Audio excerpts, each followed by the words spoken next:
Chapitre 21. Ce qui arrive en Judée, et en particulier à Jérusalem. C'est un chemin bien difficile que celui pris par Manahan pour conduire Jésus à l'endroit où on l'attend. Un chemin de montagne étroit, couvert de pierres, dans le maquis et les bois. La lumière très claire de la lune, à son premier quartier, arrive difficilement à traverser l'enchevêtrement des branches et parfois disparaît tout à fait. Et Manahan y supplée avec des torches qu'il a préparées et emportées avec lui en bandoulière comme des armes sous son manteau. Lui devant, suivi de Jésus, ils avancent en silence dans le grand silence de la nuit. 2 ou 3 fois, un animal sauvage, en courant à travers bois, imite un bruit de pas qui fait arrêter Manahan aux aguets. Mais, à part cela, rien ne vient troubler la marche déjà si fatigante. « Voici, maître, là se trouve Gophéna. Maintenant nous tournons. Je compterai 300 pas, et je serai aux grottes où ils nous attendent depuis le coucher du soleil. » Le chemin t'a paru long, et pourtant nous sommes allés par des raccourcis qui, je crois, respectent la distance légale. Jésus fait un geste comme pour dire « On ne pouvait faire autrement ». Manahan ne parle plus, attentif à compter les pas. Maintenant ils sont dans un couloir rocheux et nu, ressemblant à une caverne qui monte entre les parois de la montagne, qui se touchent presque. On dirait une fracture produite par quelque cataclysme, tant elle est étrange. Un énorme coup de couteau dans la masse de la montagne qui l'aurait coupé sur un bon tiers à partir du sommet. Au-dessus, là-haut, au-delà des parois perpendiculaires, au-delà de l'agitation bruyante des arbres qui ont poussé sur les bords de l'énorme entaille, resplendissent les étoiles, mais la lumière de la lune ne descend pas ici, dans ce gouffre. La lumière fumeuse de la torche réveille des oiseaux de proie qui crient en agitant leurs ailes sur les bords de leur nid, au milieu des crevasses. Manahan dit « Voilà !» et à l'intérieur d'une fente de la paroi rocheuse, il jette un cri qui ressemble à la plainte d'un gros hibou.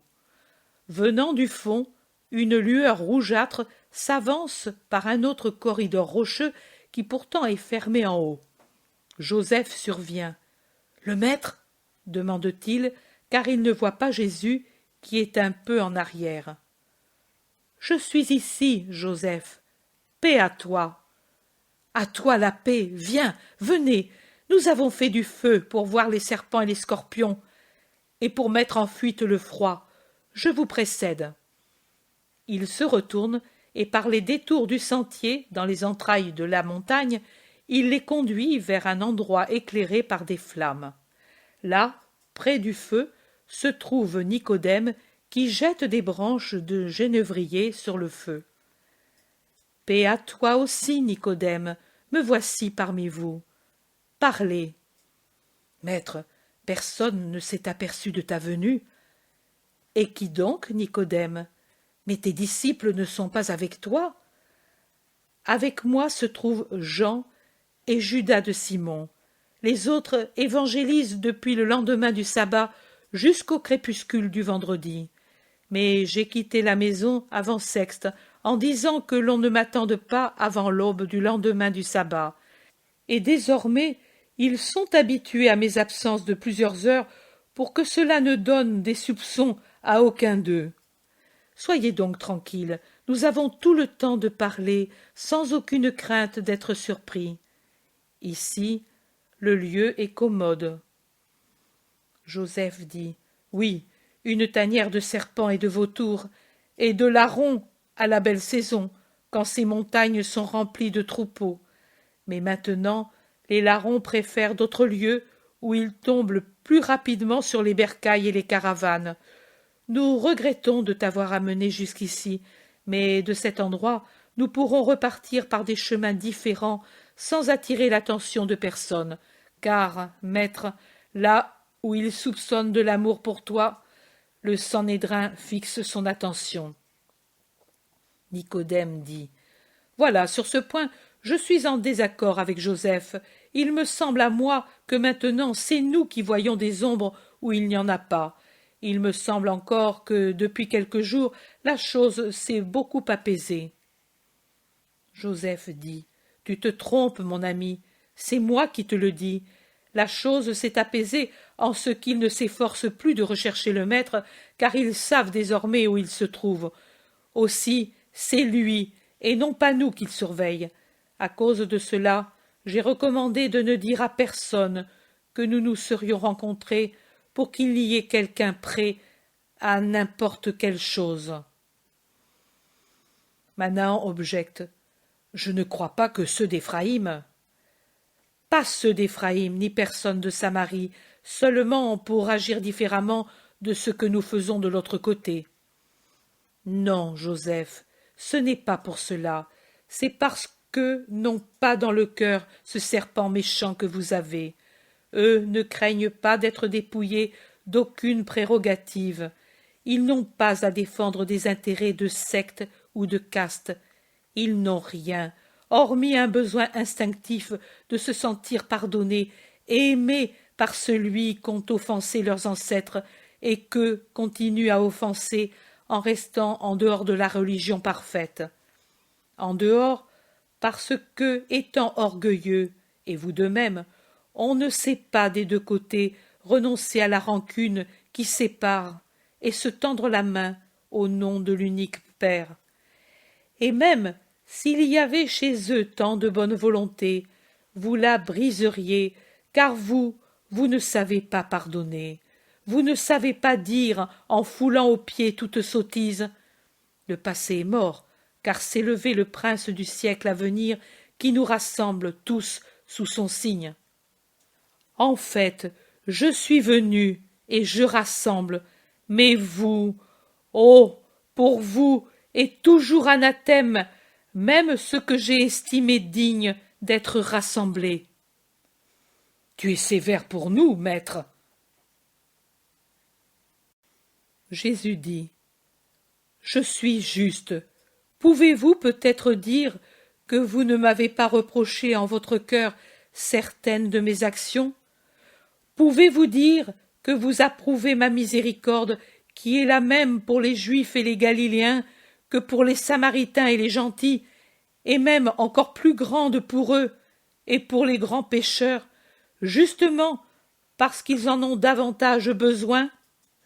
Pouvez-vous dire que vous n'attendriez pas de moi des actes d'une violente majesté pour manifester mon origine surnaturelle, et surtout, faites bien attention, ma mission de Messie, d'après l'idée que vous avez du Messie?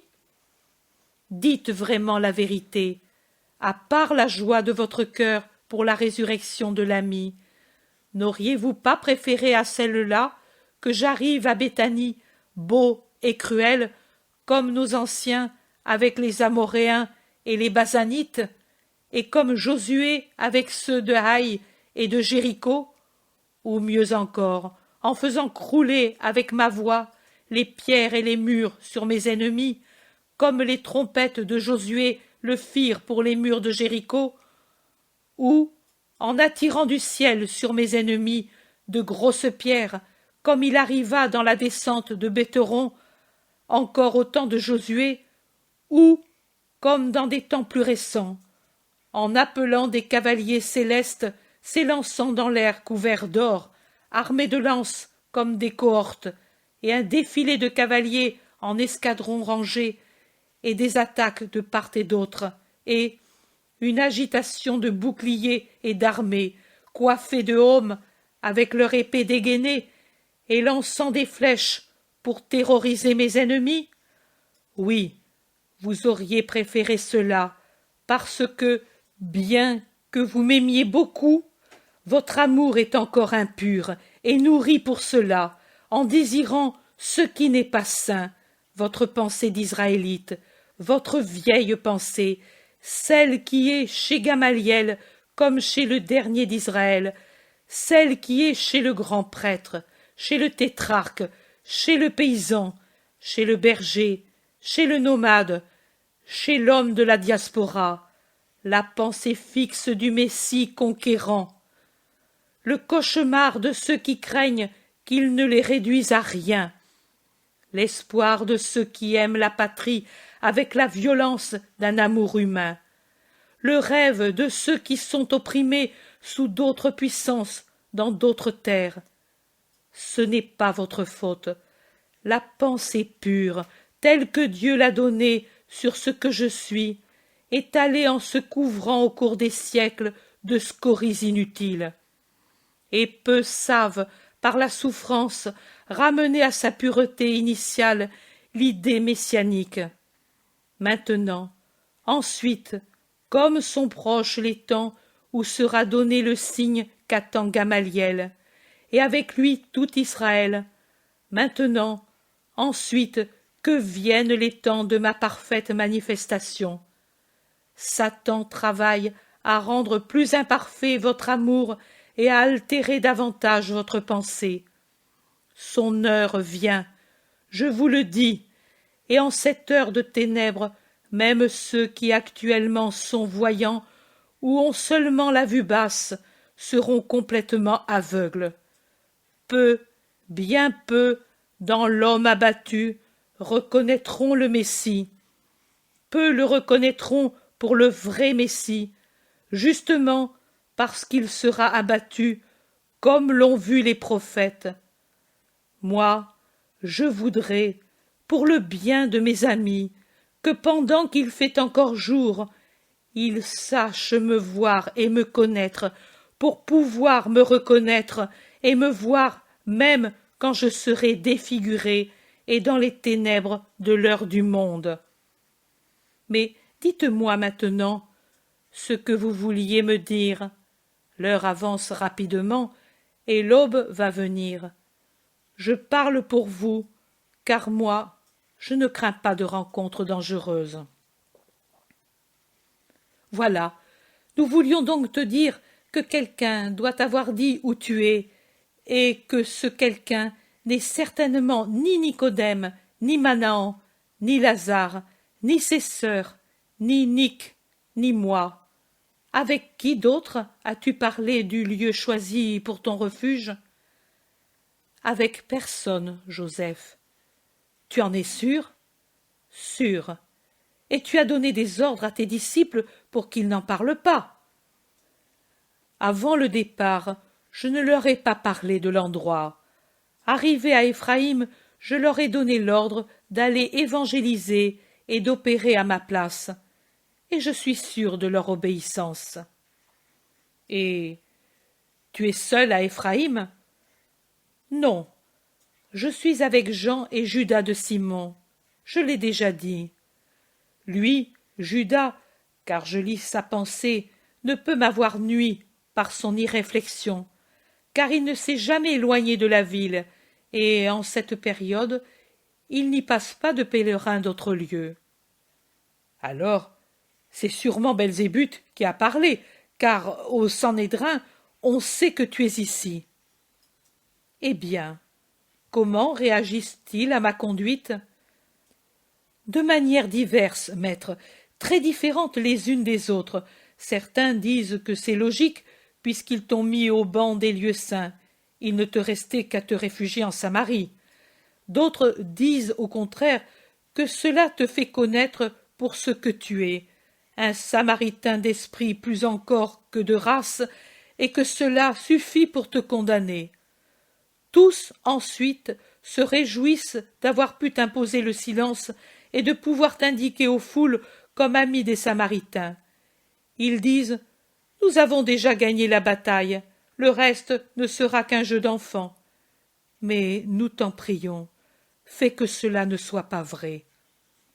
Ce ne sera pas vrai. Laissez-les parler. Ceux qui m'aiment ne se troubleront pas à cause des apparences. Laissez tomber le vent tout à fait. C'est un vent de terre. Puis viendra le vent du ciel, et il s'ouvrira le voile pour qu'apparaisse la gloire de Dieu. Avez-vous autre chose à me dire? Non, pour ce qui te concerne. Veille, sois prudent, ne sors pas d'où tu es. Et de te dire encore, que nous te ferons savoir. Non, pas besoin. Restez où vous êtes. Je vais avoir bientôt avec moi les femmes disciples. Et cela, oui. Dites à Élise et à Nick de rejoindre les autres, si elles le veulent. Dites-le aussi aux deux sœurs. Comme le lieu où je me trouve est désormais connu, ceux qui ne craignent pas le Sanhédrin peuvent désormais venir pour notre réconfort mutuel. Maître, les deux sœurs ne peuvent venir jusqu'au retour de Lazare. Il est parti en grande pompe, et Jérusalem tout entière a su qu'il allait à ses propriétés lointaines, et on ne sait pas quand il reviendra. Mais son serviteur est déjà revenu de Nazareth, et il a dit, cela aussi nous devions le dire, que ta mère sera ici avec les autres avant la fin de cette lune. Elle se porte bien, et de même Marie d'Alphée. Le serviteur les a vus, mais elle tarde un peu, car Jeanne veut venir avec elle, et elle ne le peut qu'à la fin de cette lune. Et puis voilà, si tu nous le permets, nous voudrions venir à ton aide. En ami fidèle, même si imparfait comme tu le dis. Non, les disciples qui vont évangéliser apportent la veille de chaque sabbat ce qu'il faut pour eux et pour nous qui restons à Éphraïm. Il ne faut pas autre chose. L'ouvrier vit de son salaire. Cela est juste. Le reste serait du superflu. Donnez-le à quelque malheureux. C'est ce que j'ai imposé aussi à ceux d'Éphraïm et à mes apôtres eux-mêmes. J'exige qu'à leur retour, il n'ait pas la moindre piécette en réserve et que tout obole soit donné en route en ne prenant pour nous que ce qu'il faut pour notre nourriture très frugale de la semaine. Mais pourquoi, maître? Pour leur enseigner le détachement des richesses et la nécessité pour l'esprit de dominer les préoccupations du lendemain. C'est pour cela, et pour mes autres bonnes raisons de maître, que je vous prie de ne pas insister. Comme tu veux, mais nous regrettons de ne pouvoir te servir. L'heure viendra où vous le ferez. N'est-ce pas une première clarté de l'aube? Dit-il en se tournant vers l'Orient, c'est-à-dire du côté opposé à celui par lequel il est venu, et en montrant une lueur timide qui apparaît par une ouverture sur des fonds lointains. Oui, nous devons nous quitter. Moi je retourne à Gophéna où j'ai laissé ma monture, et Nicomède, par cet autre côté, descendra vers Béro et de là à Rama, une fois le sabbat fini. Et toi, Manaan? Oh, moi j'irai ouvertement par les grandes routes vers Jéricho, où se trouve maintenant Hérode. J'ai mon cheval dans une maison de pauvres gens qui, pour une obole, n'ont honte de rien, pas même d'un Samaritain qu'ils croient que je suis. Mais pour le moment, je reste avec toi. Dans mon sac, j'ai des vivres pour deux. Alors, saluons-nous. À Pâques, nous nous retrouverons. Non, tu ne voudras pas t'exposer à ce danger, disent Joseph et Nicodème. Ne le fais pas, maître. En vérité, vous êtes de mauvais amis, car vous me conseillez le péché et la lâcheté. Pourriez-vous ensuite m'aimer en réfléchissant à ma conduite? Dites-le, soyez sincère. Où devrais-je aller adorer le Seigneur à la Pâque des Azimes? Peut-être sur le mont Garizim? Ne devrais-je pas paraître devant le Seigneur dans son temple de Jérusalem, comme le doit tout homme d'Israël dans les 3 grandes fêtes annuelles? Ne vous souvenez-vous pas que déjà on m'accuse de violer le sabbat, bien que, Manaan est ici pour en témoigner, bien que, même aujourd'hui, pour me plier à votre désir, j'ai pris mon départ le soir à un endroit pouvant concilier votre désir avec la loi sabbatique? Nous aussi, nous nous sommes arrêtés à Gophéna pour cette raison, et nous ferons un sacrifice pour expier une transgression involontaire pour un motif qui s'imposait. Mais toi, maître, ils te verront tout de suite. Même s'il ne me voyait pas, je ferais en sorte qu'il me voie. Tu veux te ruiner? C'est comme si tu te tuais. Non, votre esprit est tout enveloppé de ténèbres. Ce n'est pas comme si je voulais me tuer, mais c'est uniquement obéir à la voix de mon père qui me dit « Va, c'est l'heure ». J'ai toujours essayé de concilier la loi avec la nécessité. Même le jour où j'ai dû m'enfuir de Béthanie et me réfugier à Éphraïm, parce que ce n'était pas encore l'heure qu'on me prenne. L'agneau du salut ne peut être immolé que pour la Pâque des Azimes. Voudriez-vous que si j'ai agi ainsi pour la loi, je n'agisse pas de même pour obéir à mon Père? Allez, allez, ne vous affligez pas ainsi. Et pourquoi suis-je venu, sinon pour être proclamé roi de toutes les nations? Car cela veut dire Messie, n'est-ce pas? Oui, cela, et cela veut dire aussi Rédempteur. Seulement que le vrai sens de ces deux mots ne correspond pas à ce que vous vous figurez. Mais moi, je vous bénis en implorant qu'un rayon céleste descende sur vous avec ma bénédiction, car je vous aime et vous m'aimez, car je voudrais que votre justice soit toute lumineuse. En effet, vous n'êtes pas mauvais, mais vous êtes vous aussi le vieil Israël, et vous n'avez pas la volonté héroïque de vous dépouiller du passé et vous rendre nouveau. Adieu, Joseph, sois juste, juste comme celui qui fut mon tuteur pendant tant d'années et qui fut capable de se renouveler complètement pour servir le Seigneur son Dieu. S'il était ici parmi nous, oh, comme il vous enseignerait à savoir servir Dieu parfaitement, à être juste, juste, juste, mais il est bien qu'il soit déjà dans le sein d'Abraham, pour ne pas voir l'injustice d'Israël, saint serviteur de Dieu.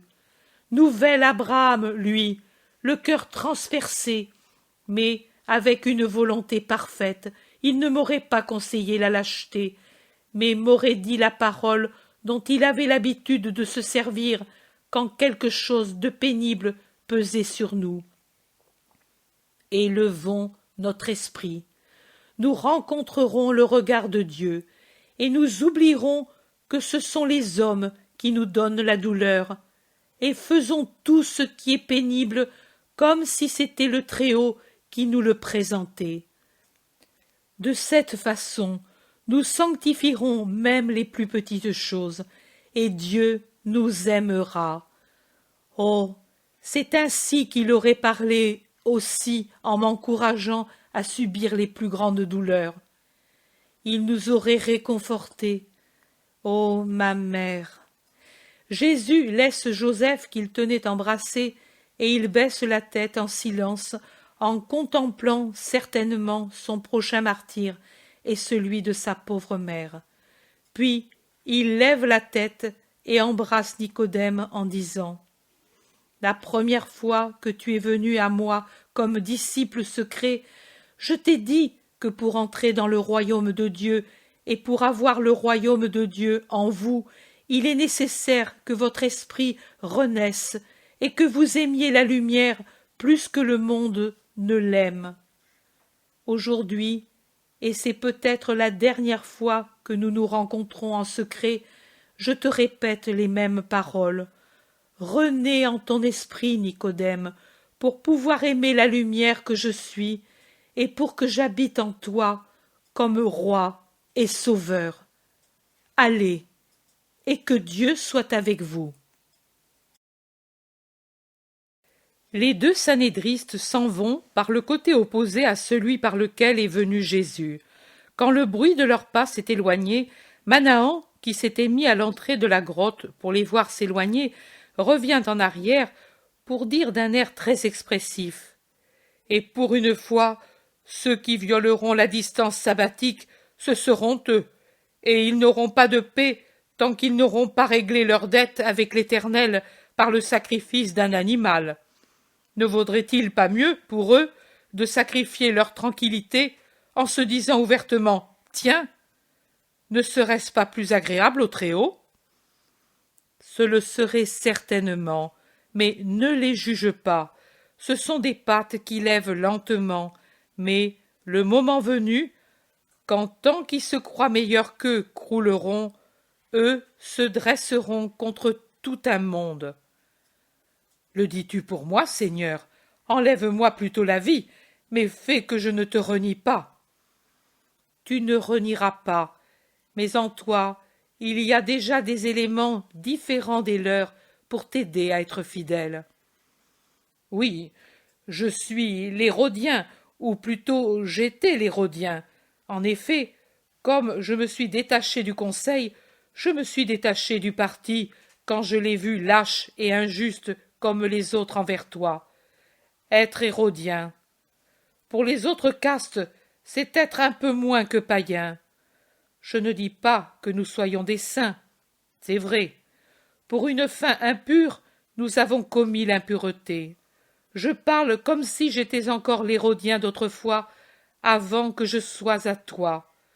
Nous sommes donc doublement impurs, selon le jugement humain, parce que nous nous sommes alliés aux Romains et parce que nous l'avons fait dans un but intéressé.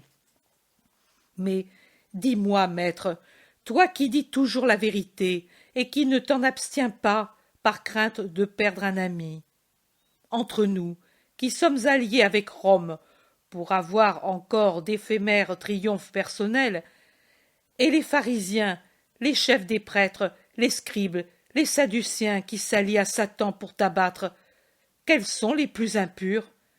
Moi, tu le vois maintenant que j'ai vu que le parti des Hérodiens se range contre toi, je les ai quittés. Je ne le dis pas pour que tu m'en loues, mais pour te dire ma pensée.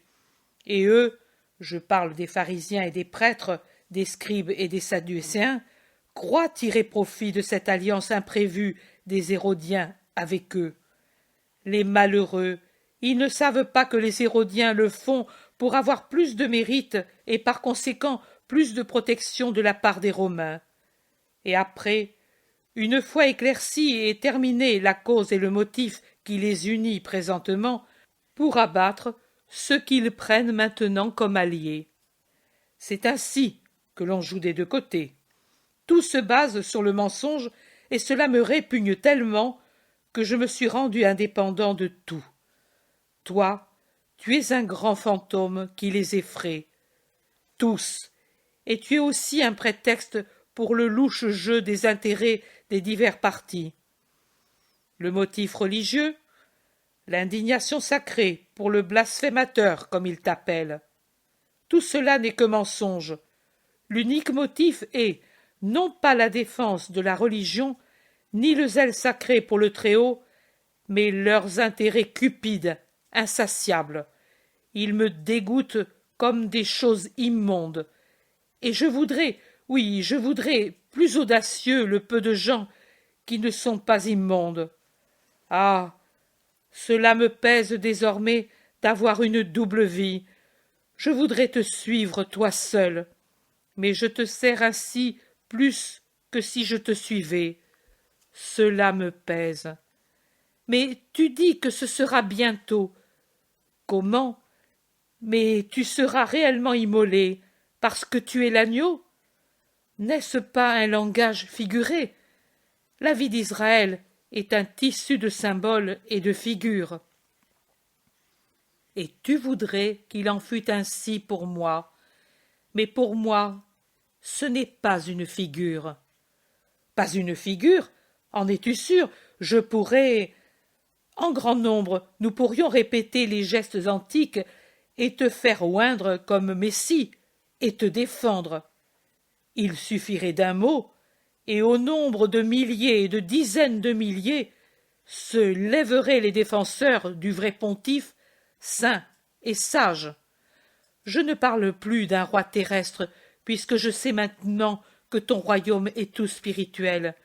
Mais puisque, humainement parlant, nous ne serons jamais plus forts et libres, qu'il y ait au moins ta sainteté pour soutenir et guérir Israël corrompu. Personne, et toi tu le sais, n'aime le sacerdoce actuel et ceux qui le soutiennent.